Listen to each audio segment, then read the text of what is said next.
Bonjour amis joueurs, bienvenue sur la chaîne du Professeur Board Game. Ici c'est Louis-Philippe. Je vais être avec vous pour vous présenter un nouveau volet de la chaîne du Professeur Board Game qui va s'intituler Planet Kickstarter. Sur ce volet-là, je vais vous présenter différents projets qui sont présentement sur le site internet Kickstarter, qui sont présentement en cours de financement et on leur souhaite qu'ils seront financés et publiés. Je vais toujours présenter 2, 3, 4, 5, 6 jeux que je trouve intéressants. Je vais vous les présenter très rapidement. Je vais vous expliquer pourquoi je les trouve intéressants et pourquoi je suggère de les supporter. Ma première suggestion, Fate of the Elder Gods par Greater Than Games. C'est un jeu que vous pouvez supporter pour la somme de 59$. Il n'y a aucun frais d'expédition au Canada, ce qui est toujours très bon sur Kickstarter, c'est pas toujours le cas. Dans ce jeu compétitif qui prend place dans l'univers de Cthulhu, pour ceux qui connaissent ça, le même univers que Horror Arkham, c'est d'ailleurs le même créateur que Horror Arkham, sauf qu'ici c'est un jeu compétitif. Vous allez contrôler un groupe de cultistes qui ont pour objectif de réveiller l'un des anciens dieux. Pour ceux qui connaissent ça, Azathoth, Cthulhu, Shub-Niggurath, ainsi de suite. Et rapidement, la façon dont le jeu va fonctionner, vous allez avoir en vos mains quelques cartes sortilèges qui ont une double utilisation. D'un côté, on a une énergie qu'on peut utiliser pour déplacer une figurine autour du plateau. De l'autre côté, on a un sort qu'on peut utiliser en fin de tour, qu'on peut préparer à la fin d'un tour de jeu pour utiliser plus tard en cours de jeu. Fait que déjà en partant, c'est une petite mécanique que j'adore. Les cartes ont deux utilisations, c'est toujours très le fun. On doit décider est-ce que je vais l'utiliser pour déplacer mes figurines autour du plateau ou est-ce que je vais utiliser ma carte pour lancer le sort qui est écrit dessus.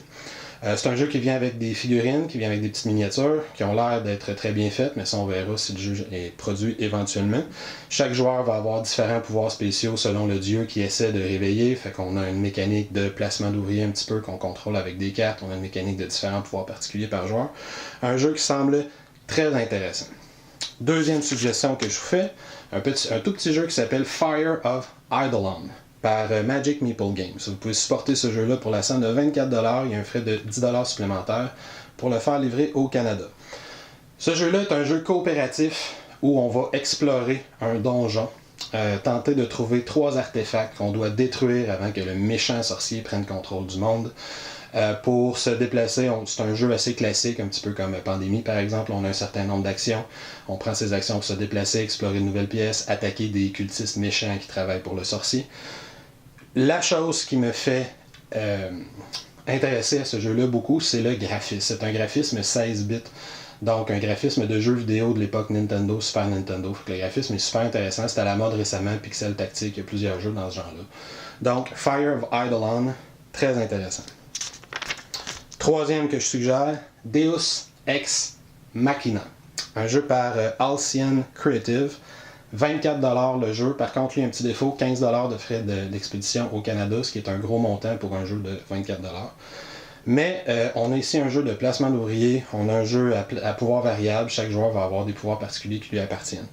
Dans ce jeu-là, on a différents héros qui sont placés sur un plateau et on est un dieu grec nous-mêmes, on contrôle un dieu grec qui veut amasser le plus de gloire, le plus de suivants, le plus de personnes qui le vénèrent possible à travers le plateau. Pour ce faire, on a une petite mécanique de placement d'ouvriers où on va déplacer des héros, Théséus, Perséus, Achille, des héros grecs sur le plateau qui vont accomplir différentes quêtes, différents objectifs, gagner des courses, ramasser de la gloire, vaincre des monstres mythiques comme la chimère ou l'hydre, des monstres mythiques de la mythologie grecque. Chaque dieu a un pouvoir unique qui est utilisable une fois dans la partie, a des petites caractéristiques particulières qui lui appartiennent. Donc, un autre jeu que je vous suggère d'aller voir sur la plateforme Kickstarter, Deus Ex Machina, qui semble très intéressant. Un quatrième que je vous suggère, Cold Water Crown par Bellwether Game. Un jeu qui va vous coûter 44$ pour supporter et 5$ en termes de frais d'expédition au Canada.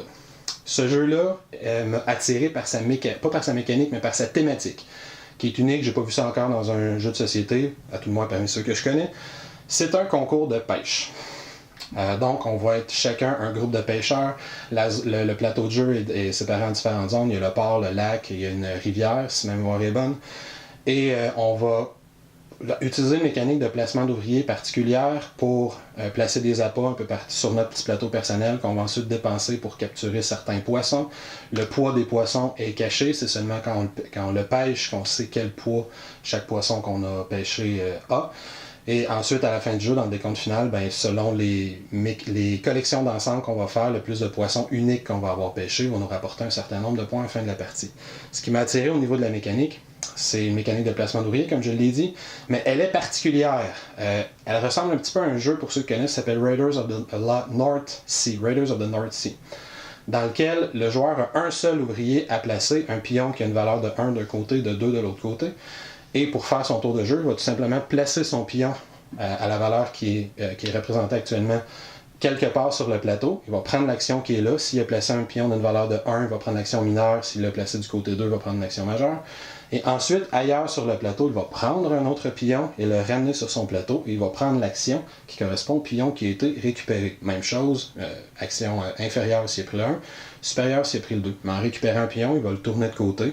Et la prochaine fois qu'il va l'utiliser, ça va changer la valeur du pion. Donc on place un ouvrier, on prend un ouvrier. On place un ouvrier, on prend un ouvrier. Puis on fait l'action des deux ouvriers qu'on a placés pris de cette façon-là. C'est une mécanique qui est très intéressante. Le visuel du jeu est très intéressant. Puis la thématique est unique pour moi. Ce que je trouve super. Cinquième et avant-dernier jeu que je vous présente aujourd'hui, Heist to Paradise, par Lamp Link Games, un jeu qui va coûter 29$ plus 10$ de frais d'expédition au Canada. C'est un jeu de dés. Je suis toujours très fan des jeux de dés, puis c'est un jeu de dés dans lequel on va pousser sa chance, on va tenter sa chance.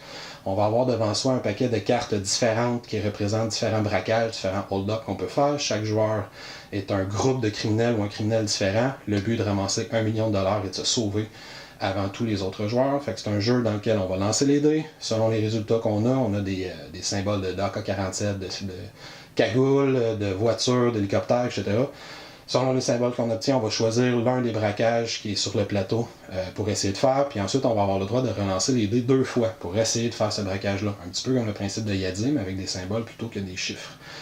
Plus le jeu va avancer, plus on va débloquer différents pouvoirs qui vont nous permettre de lancer plus de dés, de modifier les résultats des dés qu'on a.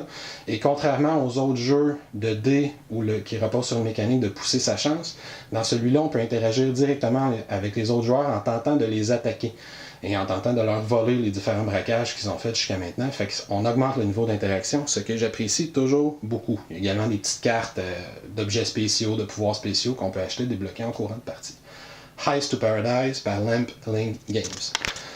Le dernier que je vous suggère, un jeu très original qui s'appelle Super Hero Solitaire par 8 Summit. C'est un jeu qui coûte une quinzaine de dollars si on achète l'ensemble de base. Il peut aller jusqu'à 40$ si on veut l'ensemble complet. Je vous explique ça dans une seconde. Ce jeu-là mélange deux univers qu'on n'aurait jamais pensé mélanger, c'est-à-dire le jeu de cartes solitaire, où il faut accumuler les 4 paquets de cartes, House, jusqu'à 13 dans ce cas-ci, parce qu'ils n'ont pas de figure, mais House 2, 3, 4, 5, 6 jusqu'à 13, dans les 4 couleurs, carreau, pique, cœur et trèfle. Et il mélange aussi l'univers des super-héros là-dedans. Dans ce jeu-là, on tente de faire les suites comme dans le jeu de solitaire normal, mais les cartes représentent des héros et des vilains. Les piques, trèfles représentent un vilain qu'on va choisir et qu'on va mélanger avec cœur, carreau qui représente un héros. On peut choisir différents héros, fait que les cartes n'auront pas toutes les mêmes pouvoirs. Et littéralement, on tente de jouer au solitaire de façon tout à fait traditionnelle, mais des fois en révélant des cartes, ben là j'ai un vilain qui va activer un pouvoir ou un héros qui va permettre d'activer un pouvoir. On joue 3 tours de jeu, puis ensuite il y a un décompte de points particulier. Vous irez voir la vidéo de jeu sur le site Kickstarter si ça vous intéresse. C'est un jeu évidemment qui est fait pour être solitaire, ce qui est particulier dans les jeux, il n'y en a pas beaucoup. Il ne se joue pas à 2 à la base, mais il prévoit certaines extensions pour qu'éventuellement ça se fasse. Donc on mélange un super-héros dans le jeu solitaire, c'est assez particulier, j'ai trouvé ça super sympathique. Sur ce, voici mes recommandations pour cette fois-ci. J'espère que c'est quelque chose que vous allez apprécier. Vous pouvez écrire des commentaires dans le bas si vous avez vous-même des suggestions ou s'il y a certains de ces jeux-là que vous avez l'intention de supporter. Il me fera plaisir d'y répondre. Sur ce, je vous souhaite une excellente fin de journée. Continuez à jouer, envoyez-nous vos commentaires. À la prochaine.